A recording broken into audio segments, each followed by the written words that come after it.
Kaspa, ponovno si bomo ogledali ta priljubljeni altcoin. Kaj se dogaja, bo sledil Bitcoinu ali ne? Pridružite se mi, da odkrijemo to skupaj.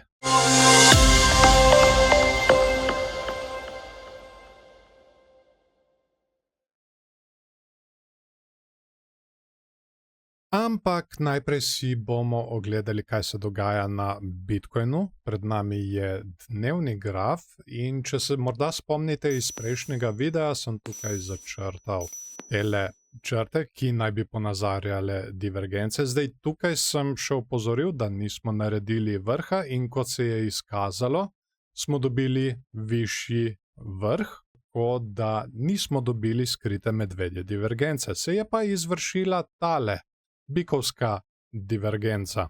Kot kaže, smo dobili preobrat, edino volumen mi ni kaj dosti všeč. Ampak očitno bomo šli z Bitcoinom še naprej gor. Zdaj naslednje meje so tukaj, kjer imamo tole neckline mejo na okoli 67.000 in pa seveda potem nas čaka še tale meja slavnih 70.000.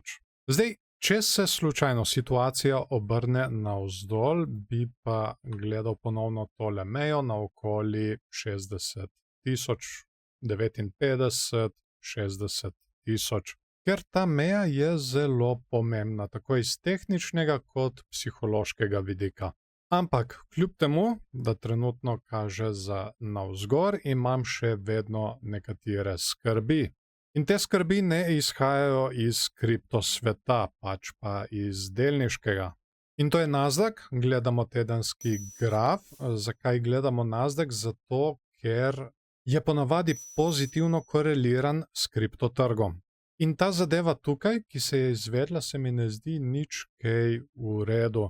Imamo ta naraščajoči klin, ki je medvedji vzorec, in izgledalo je že, kot da smo ga prebili navzgor, da bi ga invalidirali, ampak ta teden nas je enostavno potunkalo nazaj notri. Nič kaj dober znak. Kaj bo treba zdaj gledati? Zdaj bo treba gledati tole spodnjo mejo klina. Kaj se bo zgodilo tukaj? Bomo tukaj doživeli še en odboj, kar trenutno malček dvomim, ali bomo padli? In ta glavno vprašanje je, kako se bo to dogajanje tukaj prelilo v kriptosvet. To ponavadi tudi spremljamo na Patreonu, tako da če vas zanima, se ne pozabite naročiti tam. Tam namreč spremljamo tudi preostale trge. No, zdaj pa k Kaspi.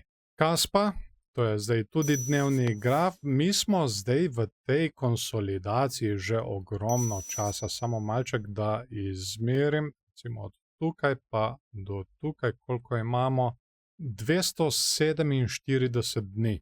Zdaj, kaj se nam dela tukaj? Kakšne znake nam kaže tale konsolidacija? Bom probal kar povezati vrhove. Tukaj malček pomanjšal, da lahko povlečem do konca. Tako.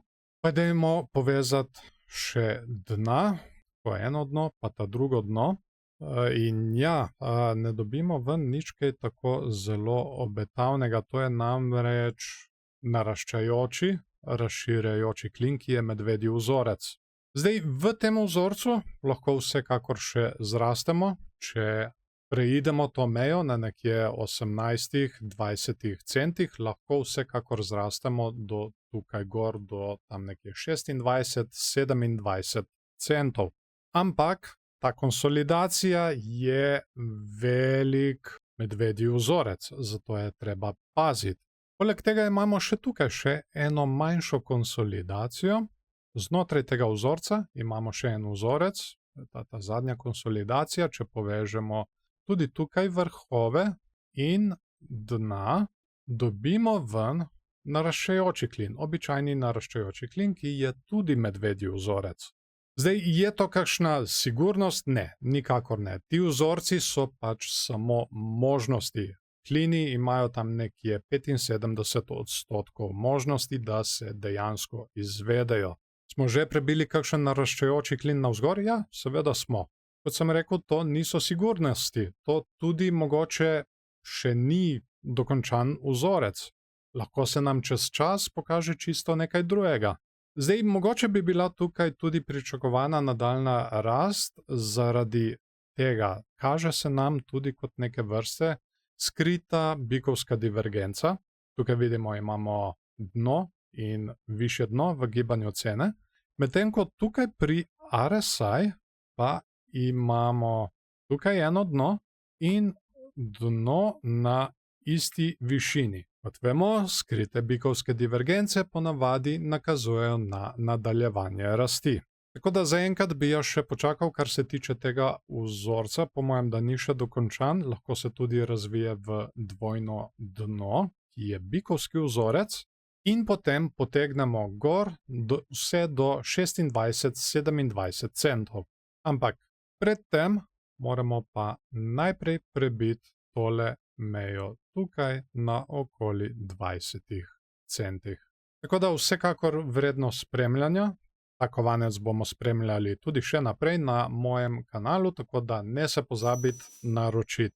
Poleg tega pa ne smemo izpostaviti tudi medvedjega, ogromnega medvedjega vzorca, ki se riše na tedenskem grafu, ki sem ga že izpostavil v prejšnjih videih. Tako da, kot sem rekel, vredno spremljanja, ne se pozabiti naročiti. Rad bi se zahvalil še vsem patronom, ki s svojimi prispevki podpirajo ta kanal. Če bi morda želeli postati eden izmed njih, so povezave spodaj v opisu in pripetem komentarju.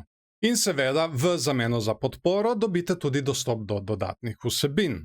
S prvim paketom do mojega dnevnika tehničnih analiz, kjer ne pokrivamo samo kriptotrga, ampak tudi delniški in trg žlahtnih kovin.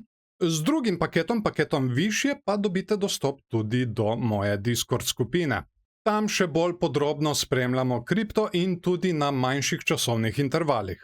Poleg tega pa imajo patroni tudi popust na moji spletni trgovini, kjer se je zdaj že nabralo kar nekaj indikatorjev. Vse, kar so do časa nakupa vložili preko Patreona, lahko uporabijo kot dobro imetje in tako lahko nekateri patroni celo nakupujejo zastonj. No in ko smo že pri spletni trgovini, ne je pozabiti obiskati. Kot sem že povedal, tam je že kar nekaj indikatorjev. Imamo naprednejši RSI, ki je skupek več indikatorjev, tudi naprednejši MFI, RSI, ki se prikazuje na svečkah, MFI, ki se prikazuje na svečkah in tudi ARI. To je indikator, ki je zrastel čisto na moji ideji in prikazuje, kam na kriptotrgu se pretaka denar, ali se pretaka v Bitcoin, ali v altcoine, ali v stablecoine. To je v bistvu kot neke vrste mapa, kjer vidite, kam gre denar. Hvala vam tudi, da ste si video ogledali do konca. Dajte mu všeček, če vam je bil všeč, ali pa ne všeček, če vam ni bil. In seveda vesel bom tudi delitev z vašimi prijatelji, če mislite, da so te informacije uporabne tudi za njih. Zdaj pa mene zanima, kaj si vi mislite o tej tehnični analizi. Se strinjate z njo, se ne strinjate z njo, sem morda jaz kaj spregledal? Kar napišite spodaj pod videom, pod komentarje in z veseljem bom tudi podebatiral z vami. Obeta se ogromno novih videov, na kriptotrgu imamo končno neko dogajanje, tako da bomo to vsekakor spremljali.